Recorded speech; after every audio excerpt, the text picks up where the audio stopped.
আমাক আকৌ এবাৰ UPPL চৰকাৰ বিচাৰিছো আমি আকৌ প্ৰমোদ বড়ো চৰকাৰ লাগিব আমাক আকৌ এবাৰ UPPL চৰকাৰ বিচাৰিছো আমি আকৌ প্ৰমোদ বড়ো চৰকাৰ ৰাইজৰ উন্নয়নৰ কাম কৰা শান্তি আৰু উন্নতি আনি দিলা দলৰ পৰা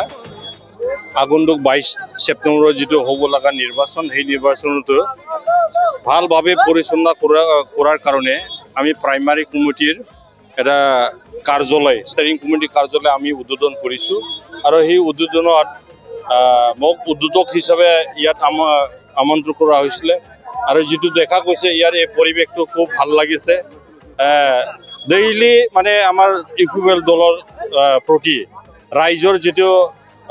সহযোগিতা আৰু লগতে যেটো সহাৰি কমপ্লিটলি আগন্তুক যেটো নিৰ্বাচন ইয়াত জিকাৰ কাৰণে যিমানখিনি শক্তি লাগে সেইখিনি শক্তিটো সম্পূৰ্ণভাৱে হোৱা বুলি আমি মানে এটা অনুভৱ কৰিব পাৰিছো এতিয়াতো আমাৰ 37 নং ধনশ্ৰী সমষ্টিৰ যে 13টা যেটো আমাৰ প্ৰাইমাৰী কমিটি আছে সব প্ৰাইমাৰী কমিটিৰ এনেকুৱা ৰাইজৰ মানে ডাইৰেক্টলি নিজাকে একদম উলাই আহিছে ৰাইজে মানে ইয়াত জড়িত হৈছে আৰু UPPL দলৰ পৰা আকৌ একবাৰ মানে প্ৰমোদ বড়ো ডাঙৰীয়াৰ যেটো মানে বিভিন্ন যেটো মানে অঞ্চলত বা স্পেশালি 40টা সমষ্টিত আজি তাৰিখৰ 25ৰ পৰা 30টা মানে জিকাৰ কাৰণে যেটো অংশ আহি গৈছে যেটো পৰিৱেশ যেটো পৰিলক্ষণ হৈছে মানে দেখা পাইছে এটো দেখা পাই বলাই আমাৰ এই 37 নং ধনশ্ৰী সমষ্টিৰ ভিতৰত যিমানখিনি আমাৰ কৰ্মী আছে তেখেতসকলে যোৱা 5 বছৰ ধৰি কাম কৰিলে কাম কৰা সম্পূৰ্ণভাৱে ইয়াৰ প্ৰাইমাৰী কমিটি বোৰ্ড কমিটি এইবিলাক কমপ্লিটলি হোৱাৰ পিছত আজি এটা ভাল এটা পৰিৱেশ পালে ইয়াৰ মানুহবিলাকে এটা অফিচ যেটো উদ্বোধন কৰিছে আমাৰ প্ৰাইমাৰী কমিটিৰ ইয়াতে সবে নিজে ওলাই আহি পেলাই সবে উল্লাস প্ৰকাশ কৰিছে আৰু আগন্তুক মানে 22 তাৰিখটোহে ৰখি আছে যে কেতিয়া মানে ভোটটো হ'ব লাগে আৰু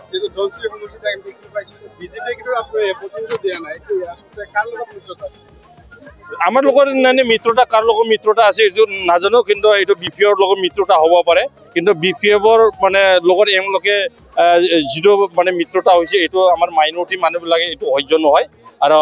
যিমানখিনি আমাৰ মাইনৰিটি বা বড়ো মানুহবিলাক মানে BJP আছিলে এমলোকে তাৰ মানে দল এৰি পেলাই সব আমাৰ দলতে যোগদান হৈছে এটো ভাল এটা লক্ষণ সবকে আমি আখলৈ লৈছো আৰু আমাৰ দলৰ প্ৰতি কাম কৰিবৰ কাৰণে তেখেতসকলে ইচ্ছা প্ৰকাশ কৰাৰ কাৰণে আমি ধন্যবাদ জ্ঞাপন কৰিছো আমিতো ইয়াত যিমানখিনি প্ৰায় 94,000 কিবা আছে ভোটাৰ্স আছে 94,000 ভোটাৰ্সৰ ভিতৰত আমি প্ৰায় 10 to 12 মানে 1000 ডিফাৰেন্সত আমি জিকি যাম আজি তাৰিখ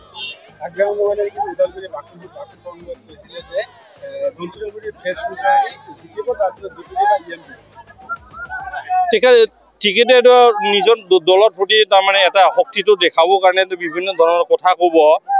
যোৱাবাৰতো এনেকৈ কৈ আছিল যে আজি 5 বছৰ আমাৰ চৰকাৰ হৈ গ'ল তেখেতে কৈ আছিল যে আমাৰ চৰকাৰ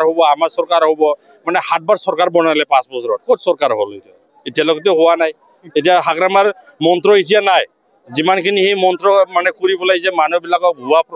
মানে প্ৰচাৰ অপপ্ৰচাৰ কৰিবলৈ জিকি আহিছিলে যোৱা 15 বছৰ ধৰি কাকবা দম দিয়া কাকবা মাৰা কাকবা কাটা এইবিলাক নিজে কৈ লোৱা এইটো দম আজিকালি নচলে এটো ডিজিটেল যুগ হৈ গ'ল সবে আজি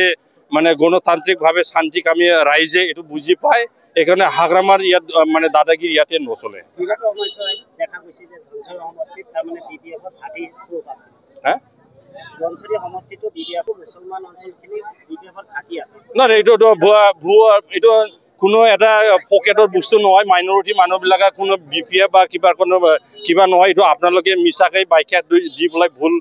পৰিচালনা কৰিব নালাগে এইটো ইয়াত প্ৰমাণ দিব পাৰে যোৱা 2015ত ইমান যদি ঘাটি আছিলে কিয় হাৰি গ'ল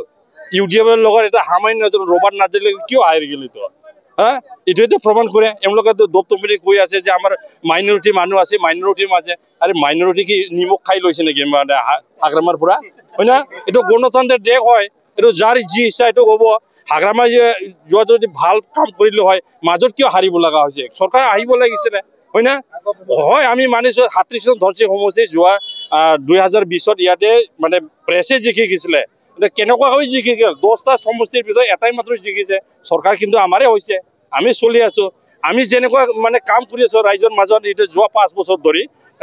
প্ৰেছ মছাৰী ক'ত গ'ল একবাৰ মুখে দেখা নাই এতিয়া ইলেকশ্যন আহিছে এতিয়া মানুহ তাৰ এতিয়া গৈছে মানুহ ওচৰত গৈছে কিন্তু ৰাইজেতো এতিয়া দেখা পাইছে কোনে কাম কৰিছে যোৱা 5 বছৰ ধৰি আমি কাম কৰি আছো ইয়াতে ধনশিৰি সমষ্টিত সংখ্যালঘু মুছলমান অঞ্চলত এটা তাৰমানে কথা আছে যে প্ৰেছ মছাৰীক আমি জয়লাভ কৰোৱাৰ পিছৰ পৰা আৰু দেখা নাই আপুনি এই ক্ষেত্ৰত এইটো সঁচা কথা ৰাইজে যেটো কৈছে এইটো সঁচা কথা এই অঞ্চলৰ মানুহ নহয় তাৰ গোষ্ঠী নাই কোনো কিবা নাই বন্ধু নাই বান্ধৱ নাই এনে ক'ৰ পৰা আহি পেলাই ইয়াতে মানে টিকেট পালে জিকি ভাগ্যক্ৰমে হয় না সেই সময়ৰ পৰিৱেশটো এইটো আছিলে কিন্তু এতিয়া এই পৰিৱেশ নাই এতিয়া এই 2020ৰ পৰিৱেশ এতিয়া নাই এতিয়া 2025 হৈ গ'ল বহুতখিনি পৰিৱৰ্তন হ'লে বহুতখিনি মানুহবিলাক বুজি পোৱা হ'ল আৰু পুনৰ যে প্ৰমোদ বড়ো ডাঙৰীয়াৰ নেতৃত্বত ইউপিপিএল দলৰে চৰকাৰ আহিব এইটো আজি নিশ্চিত আৰু 37 নং ধনশিৰি সমষ্টিৰ পৰা আমি ইউপিপিএল দলৰ হৈ মানে প্ৰাৰ্থীটো যেটো প্ৰদান কৰিছো মই ইয়াতে নিশ্চিত আজি তাৰিখ এইটো ক'ব পাৰো হয় হয় গহপুৰ অঞ্চলৰ পৰা প্ৰায় 14,000 ভোটাৰ্ছ আমাৰ ইয়াতে সংযোগ হ'ল প্ৰায় বড়ো ভোটাৰ্ছ হয় তাৰে 99% বড়ো ভোটাৰ্ছ আৰু এইটো বিটিআৰ অঞ্চল মানে সংযোগ হোৱা হিচাপে বা বিটিআৰ চুক্তি হোৱাৰ পিছত এইটো এই বছৰে প্ৰথম ইয়াতে ভোটদান কৰিব পাৰিব আৰু তাতে বিটিআৰ হোৱাৰ পিছত বহুতখিনি কাম কৰিব লগা আছে আৰু এইটো বুজি পাইছে ৰাইজে এতিয়ালৈকে হাগ্ৰামা এতিয়ালৈকে কৈ থাকে বিটিচিৰ চিফ বোলে হাগ্ৰামা নিজে আৰু বিটিআৰ চিফ হ'ব তাৰমানে প্ৰমোদ বড়ো এইকাৰণে ৰাইজে বুজি পাইছে বাইচান্স যদি হাগ্ৰামা যদি জিকি যায় ইয়াতে মানে বিটিআৰ পৰা আকৌ কাটি দিব বিটিচিৰ পৰা কাটি দিব এইটো বুজি পাইছে আৰু এনে ধৰণে নাহে তথাপিও মানে কথাটো মানে প্ৰসংগটো আনিছো আৰু যে এইটো হ'লে মানে ৰাইজৰ এইটো বিপদ হৈ যাব এইকাৰণে নিজেও ক'ব পৰা নাই এইটো যিটো ভোট কি কয় গহপুৰৰ ভোটটো এইটো বিটিআৰৰ ভোট হ'ব না বিটিচিৰ ভোট বুলি মানে আপোনালোকক সাংবাদিকে সুধিছিলে ই উত্তৰ দিব পৰা নাই ইয়াৰ এইটো অৰ্থ বুজা যায় যে ই তাৰমানে ইয়াৰ ৰাইজৰ লগত কোনো মানে সঁহাৰি বা কোনো এটা কি কয় মানে মতামত পাবলৈ সক্ষম হোৱা নাই ৰাইজে তাত ভোটদান নিদিয়ে এইটো নিশ্চিত হৈ আছে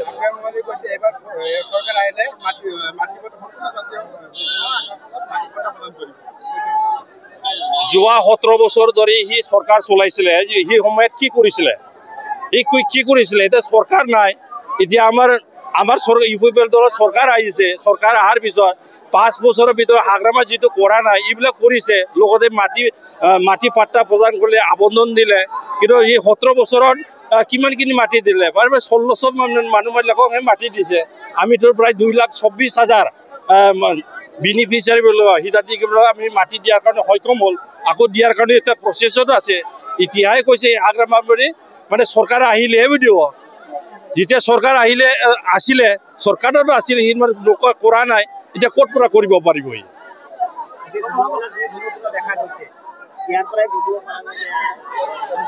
কি কয় আজি যিটো জনসাধাৰণ মানে নিজে নিজে ওলাই আহিছে এইটোৱে মানে লক্ষণ যে আগন্তুক মানে 22 তাৰিখৰ যিটো নিৰ্বাচন 26 তাৰিখৰ ভোট গণনা হ'ব আমি ইউপিপিএল দল হিচাপে জিকাটো 100%